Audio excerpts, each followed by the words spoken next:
Hello everyone. Today I want to try something a little bit different. I've put a lot of hours into Fallout, trying different builds, different mods, and different difficulties. I've always been curious of something though. Can you beat Fallout 4 survival difficulty with only your fists? Now, when I say with only your fists, I don't mean the unarmored skill, with a Deathclaw Gauntlet or the Power Fist. For this challenge, there are a few rules I'm placing on myself. I'm only allowed to play on survival difficulty, unmodded of course. I'm not allowed to use any weapons from the weapons tab in the Pip-Boy. The only exception to this rule is the Vertibird signal grenades, as they will not be used as a way to attack enemies. They will only be used as a means of travel. 3, items and the use of doctors are allowed for healing. This challenge took me a while to do, so if you don't mind leaving a like and subscribing,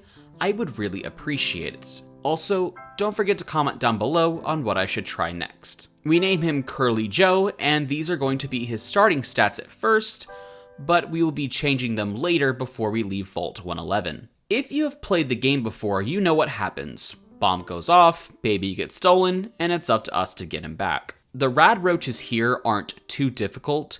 I make sure to grab all the meat I can, as they will become food for me very soon. After I'm done with all of them, I make sure to get hydrated before I leave and redo my stats. I decide to go more endurance than agility because I'm gonna need all the health I can get. I grab the melee book and I grab the special book in Sanctuary and put it into intelligence. We head over to the robotics disposal ground and use the nearby terminal and grab the Hot Rod magazine. I blow up the sentry bot surrounded by mole rats so we can grab some meat and 3 fusion cores. We also stop by the Red Rocket truck stop to do the same thing.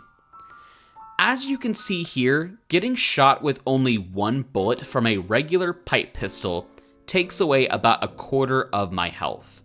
So I'm gonna need something a bit tougher than regular clothes. I hop over from the church to the Vertibird to grab the suit of power armor and then leave Concord. Don't worry, Preston, we'll probably be back someday. We make our way over to Sunshine Tidings to grab the Wasteland Survival Guide to get more meat from our animal kills, which will come in handy. Just in case you are wondering how badly you need the power armor while doing this, I went to go help the Brotherhood of Steel at the police station, and a Feral Ghoul Stalker spawned. He gives me a little love tap and does about 1/5 of my health in a single hit. If I didn't have the power armor, I'm pretty sure I would have been dead. We make our way to Diamond City and learn that the friendly neighborhood detective Nick is being held hostage by the local friendly neighborhood mobsters, and we need to go get him back. While in Diamond City, I give my rusty crusty power armor a new look and apply the Hot Rod paint job. This will give us a bonus to agility while we have all pieces painted. I run some errands for a few people while we're here to get some easy XP also. I also make a stop by the library to grab the intelligence bobblehead, and then we get attacked by some super mutants. I let the robots here take care of them while I get a little nap in. Also, I should say I'm level 7 by this point in the game, and I'm trying to use all my perks to either upgrade my damage through my fists, or I'm trying to increase my defense. I'm getting perks like Iron Fist, Lone Wanderer, and Blacksmith. After I'm done at the library, I head to the Hubris Comics to grab the magazine that will give me a 1% chance of avoiding all damage. Maybe this will come in handy later. I also grab the magazine by Swan's Pawn to boost my melee. Instead of going in and saving Nick right away, I make a quick stop into Goodneighbor to make a quick save and do a few little quests while I'm here. The quest I want to do is the one where you clear out the 3 warehouses full of Triggermen. And there are 3 types of enemies you need to look out for in survival. Let's talk about the first one, and that is anyone with an automatic weapon, like a machine gun. What makes these dangerous is that they will pelt you with a lot of small damage that will just eat away at your health. And going up against more than 3 of them at once is a death trap. These guys only take me down to about half health, so I feel pretty confident in trying to rescue Nick. Once we make our way into the subway, the first issue we have is the big room with about 10 Triggermen.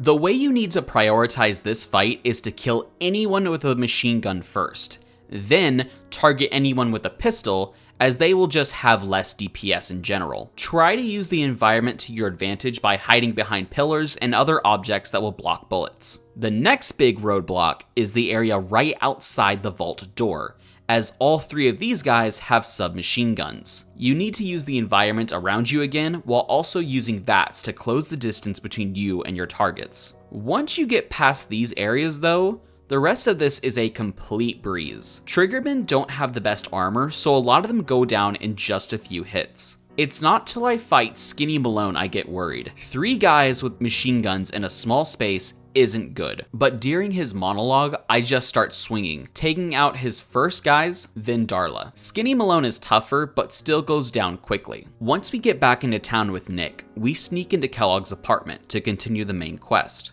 However, I already know where Kellogg is hiding, so I make a small detour. I break up a drug deal, dispose of all the evidence by taking all the drugs, making them into more powerful drugs, and then using them on myself. I make my way over to the police station to help the Brotherhood at ArcJet, and I thought it was going to be a lot worse since synths usually have some automatic rifles, but I barely got hurt here. Just a few scrapes and bruises didn't even get me to half health anywhere in this point. Afterwards, I go to fight more synths at Fort Hagen, and the synths here are way tougher. I got swarmed by about 4 or 5 synths in a small room with a turret firing at me, getting me all the way down to about 1/5 of my health. I had to retreat for a bit just to get some AP and health back, but took them all down pretty easy after that. Also, the entire time I was here, I was just slamming healing items, as pretty much everything here is just gonna keep firing at you non-stop, so you just need to keep healing the entire time you're here. Finally, I make my way to Kellogg, and my first attempt against him, I just try attacking him straight out, but get KO'd pretty quickly thanks to his 2 synths giving him fire support. It's a little annoying, but thankfully there's a bed just right outside this room, so I can try again right away. The second time, I use some drugs. Psycho, Jet, buff-outs, everything. There is a much more noticeable difference this time around. Now that we've cleared Fort Hagen, the Prydwen shows up, meaning the Brotherhood of Steel will now randomly spawn throughout the world, which will be very useful shortly. I finally decide to go help Preston and the Minutemen. The raiders here have not leveled up at all, so they make it a total breeze. But they aren't my main concern. My main concern here was the Deathclaw. I was going to make this big plan on using up all of my items and resources just to win this fight, but once I got off the top of the building, I decided to just start swinging without looking, and saw the Brotherhood was already in Concord. Thankfully, they didn't attack me even though I killed one of their own, and they just decided to attack all of the raiders.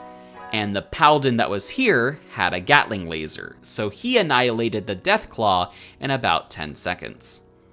I do a few easy quests around Sanctuary to get some easy levels, and while I'm out, I decide to stop by the assembly plant to grab the Fusion Core bobblehead and the other Grognak comic. Heading back to the police station, we get to ride on the Vertibird to head to the Prydwen, and I hope you like this view, cause we will be seeing it a lot. At this point, I decide that I'm going to just side with the Brotherhood, just so that way I can get around the map much easier. We meet everyone on board, get a nice new set of power armor, and get told by Elder Maxon to secure Fort Strong. Here is the issue. It's crawling with super mutants and a super mutant behemoth.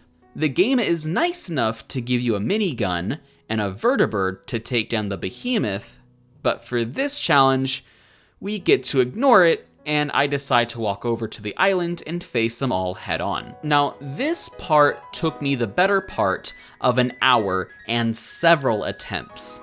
My plan is to get all the super mutants together, take them out all at once, and then take on the behemoth by himself. All of the super mutants together aren't the issue. It's the big one that's the problem.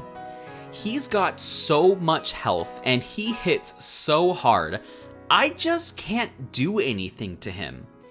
Even when I'm in VATS, every time he hits me, he still takes about a quarter of my health with every swing. On my first attempt, I get him below half health. So I know it's doable, I just have to be smarter about my strategy.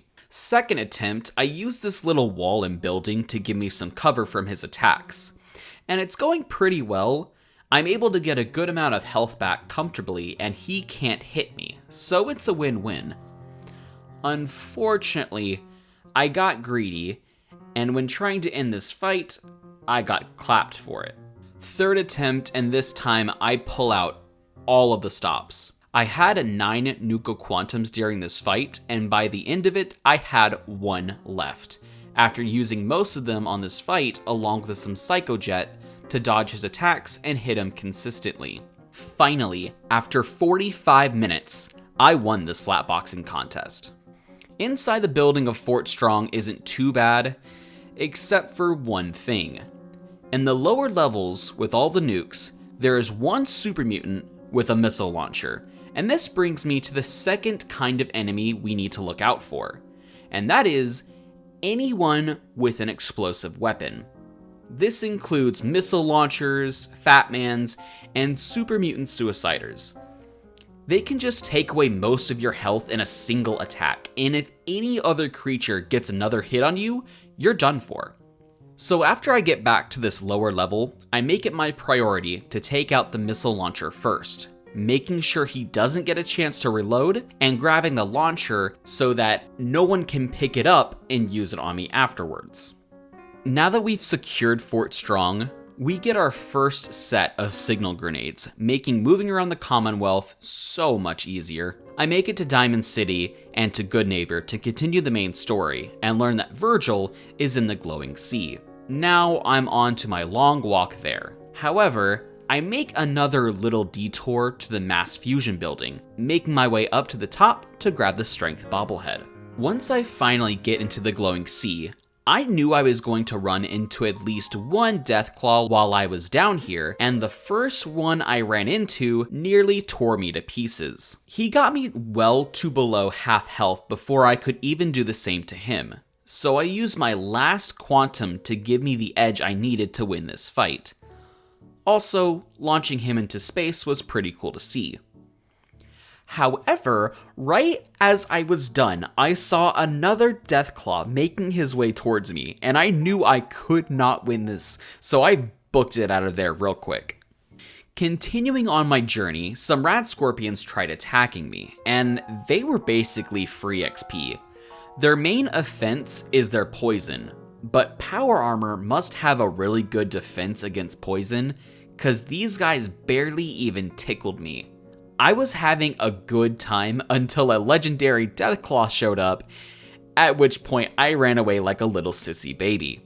I made it to the Crater of Adam, and they point me into the direction of Virgil's cave, which is guarded by another Deathclaw. However, I decide not to deal with it for the moment and just run straight into the cave. I speak to Virgil and he says we need a Courser chip to get into the Institute. After that, I decide to deal with the Deathclaw outside, that way the Vertibird can land safely. The real annoying thing about this is just waiting for the Vertibird. Like, it really makes me feel like I'm waiting for my mom to come pick me up in her minivan from church camp. We make our way over to the Green Text genetic building to hunt down the Courser, and we end up going through waves of gunners and turrets the entire time. And to top it all off, there is a gunner with a missile launcher at the top, so we need to do our best to avoid them and take them out as soon as possible. After clearing out all of that, we make our way to the Courser, and I pump myself with everything I have at my disposal and just start swinging.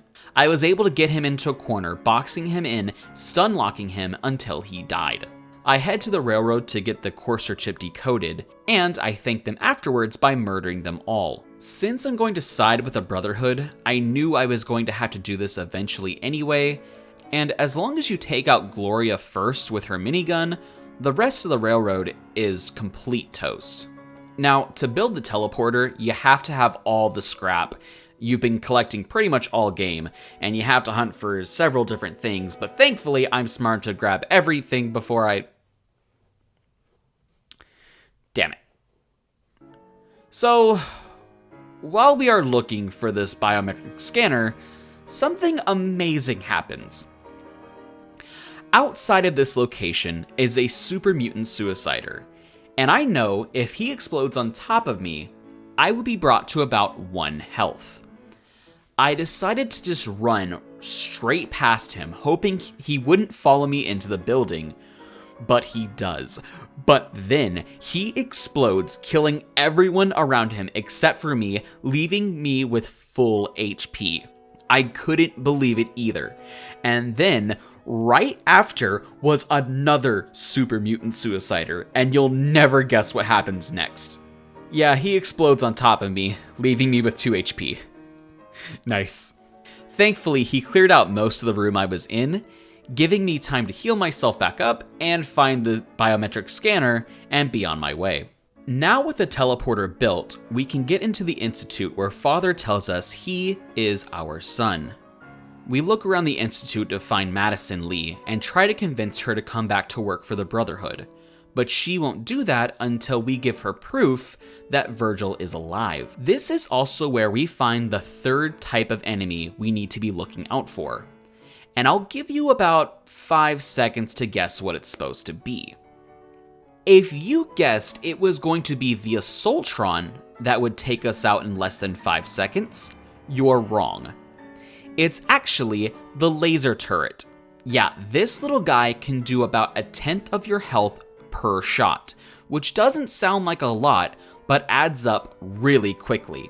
They are also just slightly out of your reach sometimes, which makes them that much more annoying to deal with. Once I managed to dodge all of their attacks though, the Assaultron was never even able to get a shot off of me, and I take them down first try. We managed to sneak past more laser turrets. We grab Virgil's audio log and convince Madison Lee to return to the Brotherhood. After this, we start going hunting for parts for Liberty Prime. We find some high-powered magnet schematics to build, we go find the nukes in the glowing sea, and we find out that Dance is a synth. With that taken care of, we raid Mass Fusion for the Beryllian Agitator. The hardest part of this area was the Sentry Bot. I managed to get him down to below half health, and then I got scared and hid behind a wall. But it's okay, cause the other person in the room took care of them for me. The 2 Assaultrons in here also had me really worried, since I had not been hit by a single head cannon at this point, and when I did get hit, it was barely anything. Finally, I load up Liberty Prime with the Agitator, and fly over to the CIT ruins to start the final assault. I hid behind a tree for most of the fight in the courtyard until Liberty Prime tore his way inside. Making our way through was really easy, almost to the point to where it was boring. Elder Maxon has a Gatling laser, and the other Brotherhood Knights pretty much just decimate anything in front of them. Even the special legendary synths are easy. Honestly, I think I'd be able to handle this place all by myself at this point, but oh well. Father tried to talk to me, but like all of my life's problems, I just punch them until they go away. We make our way into the generator room for the Institute, rig the bomb, move to a mighty distance away to set off the bomb to say that yes, you can beat Fallout 4 survival difficulty with only your fists. I'd like to thank everyone for watching, and if you found this enjoyable, please leave a like, subscribe, and tell me what I should do next. Until then, I'll see you guys for the next one. Take care. Oh, I almost forgot.